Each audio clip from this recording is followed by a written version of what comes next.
कार्यगत सुधारको आक्रामक श्रृङ्खला सुरु गरी पुँजीगत खर्चको गति र लय फेर्न प्रतिबद्ध छौँ। खरिद प्रक्रियामा सुधार, रकमान्तरसहित स्रोत व्यवस्थापनमा लचकता, वैकल्पिक वित्त परिचालन एवं आयोजना प्रमुखको स्थिरता सुनिश्चित गरी तोकिएको लागत र समयमै आयोजना सम्पन्न गर्न मिसन मोडमा काम गराउनेछौँ। चालु आर्थिक वर्षभित्रै विकास आयोजना सम्बन्धी सनसेट कानुन संसदमा पेश हुनेछ। मोबिलाइजेसन पेस्कीको रकम सम्बन्धित आयोजनामा मात्र खर्च गर्न पाउने गरी ट्र्याकिङ गर्ने व्यवस्था मिलाउनेछौँ। हाइब्रिड एन्युइटी मोडलमा निर्माण गर्न सकिने पूर्वाधार आयोजनाको प्रारम्भिक पाइपलाइन 3 महिनाभित्र तयार हुनेछ। मध्यपूर्वको द्वन्द्वबाट इन्धन, बिटुमेन लगायत निर्माण सामग्रीमा भएको मूल्य वृद्धिबाट निर्माण व्यवसायीलाई परेको कठिनाइको सम्बोधन गर्नेछौँ। सफा सहर, सहज यातायात र सुरक्षित सडक चलायमान अर्थतन्त्रको अभिन्न अङ्ग बनाउनेछौँ। सडक यातायात, खानेपानी, सरसफाई र आर्थिक पहुँच पूर्वाधारलाई एकीकृत रूपमा विकास गर्नेछौँ। आगामी 5 वर्षभित्र सबै जिल्ला सदरमुकाम जोड्ने सडक तथा पुलको स्तरोन्नति गर्नेछौँ। यात्रा सुरक्षा र सडक स्तर सुधार गरी दुर्घटनाबाट हुने मानवीय क्षतिलाई न्यूनीकरण गर्नेछौँ।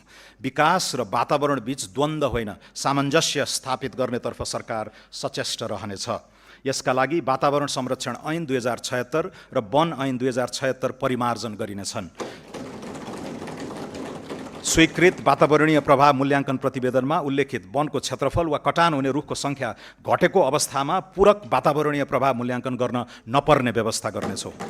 वन क्षेत्रको स्वीकृति र रुख कटानको आदेशसम्मका निर्णयको बहुशृङ्खलालाई उल्लेख्य रूपमा घटाउनेछौँ। नवीन एवं वैकल्पिक वित्तीय उपकरणको प्रबन्ध मार्फत सरकारको वित्तीय चाप घटाइनेछ। यस क्रममा सरकारको ब्यालेन्स सिट बाहिरबाट नै पुँजी परिचालन गरी सार्वजनिक लगानी एवं प्रविधि भित्र्याउन नयाँ वित्तीय उपकरण प्रस्ताव गरेको छु। पूर्वाधारमा निजी लगानी परिचालन गर्न वैकल्पिक विकास वित्त कोष सम्बन्धी कानुन प्रतिनिधि सभाबाट पारित भइसकेको छ। अन्तर्राष्ट्रिय बजारमा नेपाली मुद्रामै अफसोर बन्ड शीघ्र जारी हुनेछ।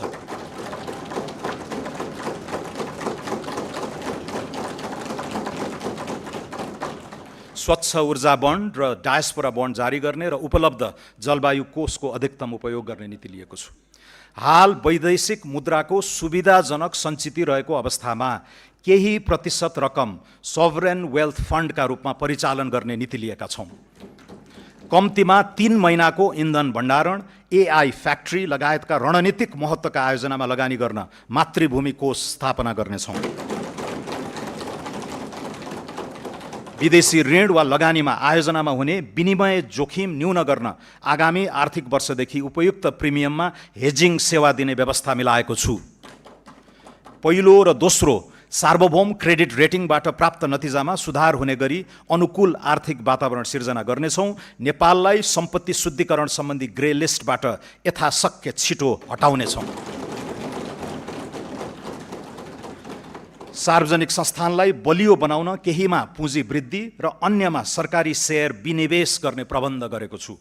राष्ट्रिय वाणिज्य बैङ्कमा नेपाल सरकारको पुँजी वृद्धि गर्ने प्रस्ताव गरेको छु। नेपाल वायु सेवा निगमलाई कम्पनीमा रूपान्तरण गरी व्यवस्थापन सुधार तथा रणनीतिक साझेदारीको उपयुक्त विधि पहिचान गर्नेछौँ। राष्ट्रिय जीवन बीमा कम्पनी र विशाल बजार कम्पनीको सेयर सर्वसाधारणमा निष्कासन गर्नेछौँ। जलविद्युत लगानी तथा विकास कम्पनी लिमिटेडलाई उद्देश्य मिल्ने वित्तीय संस्थासँग गाभी पूर्वाधार क्षेत्रको विशिष्टीकृत निकाय बनाउनेछौँ।